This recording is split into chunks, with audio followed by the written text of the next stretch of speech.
को आज की इस वीडियो का मकसद है कि कभी भी इन 3 बातों को स्त्रियों को या अपनी पत्नियों को कभी नहीं बतानी चाहिए। जो भी पुरुष ये 3 बातें स्त्रियों को बता देता है हमेशा दुखी रहता है।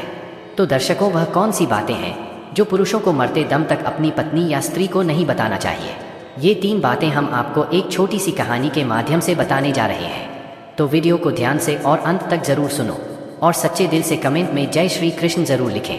प्रिय दर्शकों, आज की हमारी यह कहानी बहुत ही ज्ञानवर्धक और बहुत ही प्रेरणादायक है, इसलिए आप सभी दर्शकों से आग्रह करते हैं कि इस कहानी को ध्यान से और अंत तक जरूर सुने और सच्चे दिल से कमेंट में जय श्री कृष्ण जरूर लिखें। चाहे मर जाना मगर यह 3 बातों को भूलकर भी मत बताना।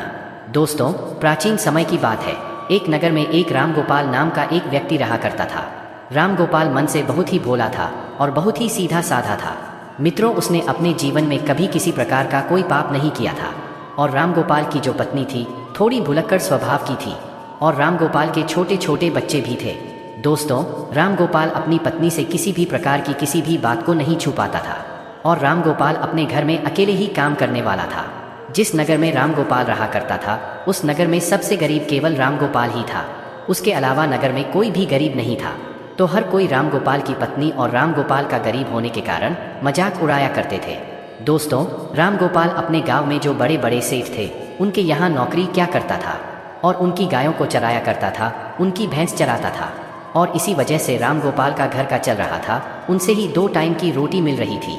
परंतु एक दिन की बात है कि किसी कारणवश राम गोपाल जिस सेठ के यहाँ काम किया करता था उस सेठ ने राम गोपाल को बुलाता है और राम गोपाल से कहता है कि राम गोपाल, अब तुम्हें कल से आने की कोई ज़रूरत नहीं है, क्योंकि हमने तुम्हारे अलावा किसी दूसरे को काम पर रखा है। इसकी वजह से अब हम तुम्हें नहीं रख पाएंगे और तुम्हारी जो पिछले महीने की पगार है उसे तुम ले जा सकते हो और यहाँ से जा सकते हो। उसके बाद राम गोपाल सेठ से अपने पिछले महीने की पगार लेकर अपने घर आ जाता है। राम गोपाल बहुत ही दुखी होता है और फिर घर आकर जैसे ही अपनी पत्नी को पैसे देता है तो राम गोपाल की पत्नी बहुत ही खुश होती है। परंतु उसके बाद राम गोपाल जब अपनी पत्नी को बताता है कि मेरी नौकरी छूट चुकी है, अब कल के बाद मैं कहीं नहीं जाऊंगा, उस दिन के बाद से राम गोपाल अपने घर में ही रहता था, क्योंकि राम गोपाल के पास अब कोई भी काम नहीं था। दोस्तों, उसके बाद देखते ही देखते कई दिन बीत गए, परंतु राम गोपाल को कोई भी काम नहीं मिल रहा था और घर में रखे हुए जो पैसे थे जो उसे उसके सेठ ने दिए थे वो भी धीरे धीरे खर्च हो रहे थे। उसके बाद राम गोपाल इस बात को सोचने लगता है कि अब हमारे घर का खर्चा कैसे चलेगा। हमारे घर में कमाने वाला केवल मैं अकेला हूँ और मुझे कुछ न कुछ तो करना ही होगा, वरना इस तरह तो हम भूखे मर जाएंगे। दोस्तों, इस प्रकार देखते ही देखते कई दिन बीत गए और फिर एक ऐसा समय आता है जब राम गोपाल के घर में खाने के लिए एक दाना भी नहीं बचता है। राम गोपाल बहुत ज़्यादा उदास हो जाता है और फिर मन ही मन अपने आप को कोसने लगता है। और फिर एक दिन रात को राम गोपाल अपनी पत्नी और अपने बच्चों के साथ भूखा ही सोना पड़ता है। और फिर जैसे ही दूसरे दिन सवेरा हुआ तो राम गोपाल घर से थोड़ी दूर एक जंगल में जाता है। जंगल में लकड़ी काटने के लिए जाता है। तो राम गोपाल जैसे ही जंगल में लकड़ी काटने के लिए जाता है तो राम गोपाल को एक संत दिखाई देते हैं। जैसे ही राम गोपाल को वह संत दिखाई देते हैं तो वह राम गोपाल संत के नज़दीक जाता है और फिर संत राम गोपाल को देखकर अपनी आंखें खोल लेते हैं। राम गोपाल उस विद्वान संत को प्रणाम करता है और प्रणाम करने के बाद उनके पैरों में गिर जाता है और कहता है, हे गुरुदेव, मेरे घर में खाने पीने के लिए दाना पानी नहीं है, मेरी बीवी और बच्चे भूखे मर रहे हैं, कृपया करें मुझे कोई ऐसा सुझाव दें जिसकी वजह से मेरा घर ठीक तरह से चल सके। दोस्तों, इस प्रकार विनती करने के बाद वह संत राम गोपाल की ओर देखता है और वह संत राम गोपाल की ओर देखकर यह पता चलता है कि वह बहुत ही सीधा है। उसने अपने जीवन में आज तक कोई पाप नहीं किया है।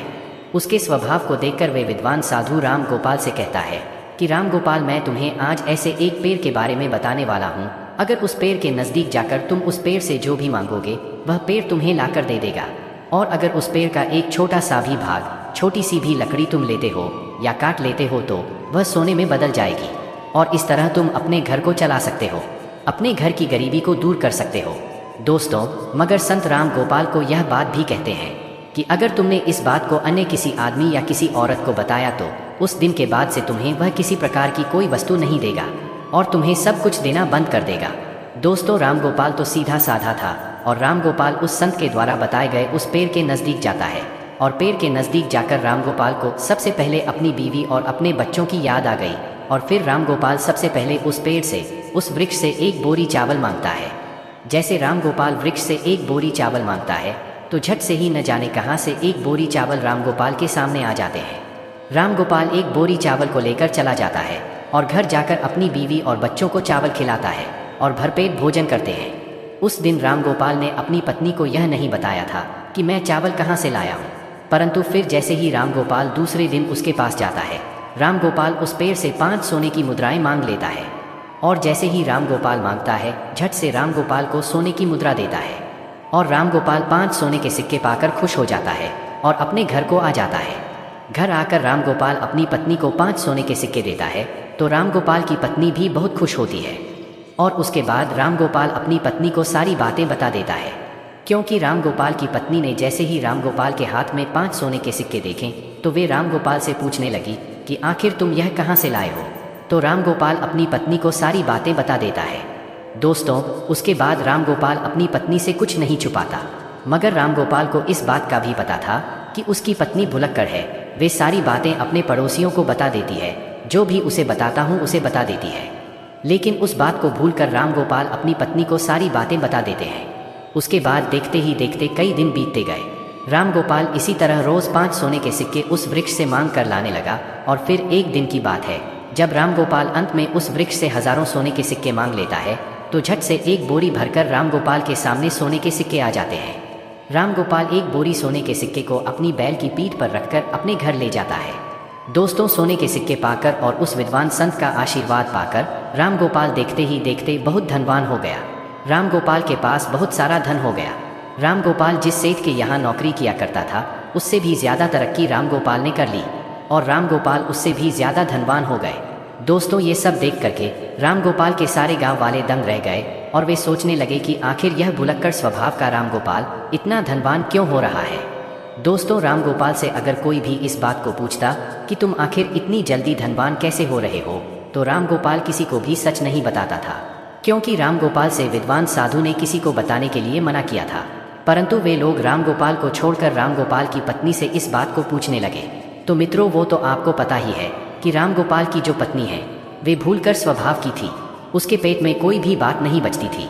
राम गोपाल की पत्नी सारी बातें गांव वालों को बता देती थी कि आखिर मेरा पति कहाँ से धन लाता है।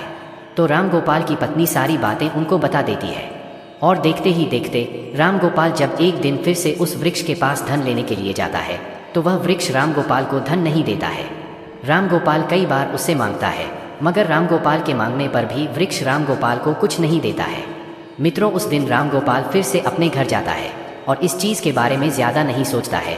मगर जब राम गोपाल दूसरे दिन फिर से वृक्ष के पास जाता है तो उस दिन भी राम गोपाल कई घंटों तक उस वृक्ष से मानता ही रहता है, मगर कुछ भी उसे प्राप्त नहीं होता है। फिर राम गोपाल निराश होकर वह सोचता हुआ अपने घर आ जाता है। तो राम गोपाल अपने घर आकर अपनी पत्नी से कहता है कि आज मैं वृक्ष के यहाँ जाकर आया हूँ, मगर वृक्ष से आज मैंने जब धन मांगा तो वृक्ष ने कुछ नहीं दिया। कहीं तुमने किसी को वृक्ष के बारे में बता तो नहीं दिया। तो दोस्तों, राम गोपाल की पत्नी भुलक्कड़ स्वभाव की थी और वो अपने मन में किसी भी प्रकार की बात नहीं छुपाती थी और इसमें कोई संदेह नहीं है। तो राम गोपाल की पत्नी राम गोपाल से कहती है कि जब मुझसे गांव वालों ने पूछा कि इतना सारा धन तुम्हारे पास कैसे आ रहा है तो मैंने उन सबको बता दिया। दोस्तों, अपनी पत्नी के मुख से यह बात सुनकर राम गोपाल समझ जाता है कि हो न हो यह सारी करतूत मेरी बीवी की ही है। उसके बाद में राम गोपाल अपनी पत्नी को बहुत गुस्सा हो जाता है और फिर इस तरह से कई महीने बीत जाते हैं। राम गोपाल के पास जो धन था वह धीरे धीरे खर्च होता जाता है और देखते ही देखते राम गोपाल फिर अमीर से गरीब होने लगता है और देखते ही देखते फिर से राम गोपाल की स्थिति वही हो जाती है। राम गोपाल के घर में खाने के लिए दाना नहीं बचता है। दोस्तों, एक दिन जब फिर से राम गोपाल की पत्नी और राम गोपाल और उसके बच्चे रात को भूखे सोते हैं, तब राम गोपाल अपनी पत्नी को कोसने लगता है और अपनी पत्नी से कहता है कि भुलक्कड़, यह सब तुम्हारी वजह से हो रहा है। अगर मैं तुम्हें नहीं बताता तो आज यह दिन नहीं देखना पड़ता। इस प्रकार राम गोपाल अपनी पत्नी से कहता है। मगर मित्रों कहते हैं कि अब पछताए क्या हुए जब चिड़िया उड़ गई। इस प्रकार राम गोपाल अपनी पत्नी से कहता है, मगर अब बहुत लेट हो चुका था। मित्रों, फिर एक दिन राम गोपाल उस संत को ढूंढने के लिए फिर से जंगल में जाता है, लेकिन वह संत फिर कभी उसे नहीं मिलते हैं। तो दोस्तों, इस कहानी से हमें यह सीख मिलती है कि कोई भी बात किसी को बताने वाली नहीं है। वह बात कभी भी कोई स्त्री से नहीं बताना चाहिए, क्योंकि स्त्री एक ऐसी चीज़ है वो अपने पेट में कोई बात छुपा नहीं पाती। तो दोस्तों, उम्मीद करता हूँ कि आपको वीडियो पसंद आया होगा और आप हमारे चैनल पर नए हो तो वीडियो को लाइक और चैनल को सब्सक्राइब ज़रूर करें। आपके एक लाइक से ही हमें प्रेरणा मिलती है और हम मोटिवेट होते हैं। धन्यवाद।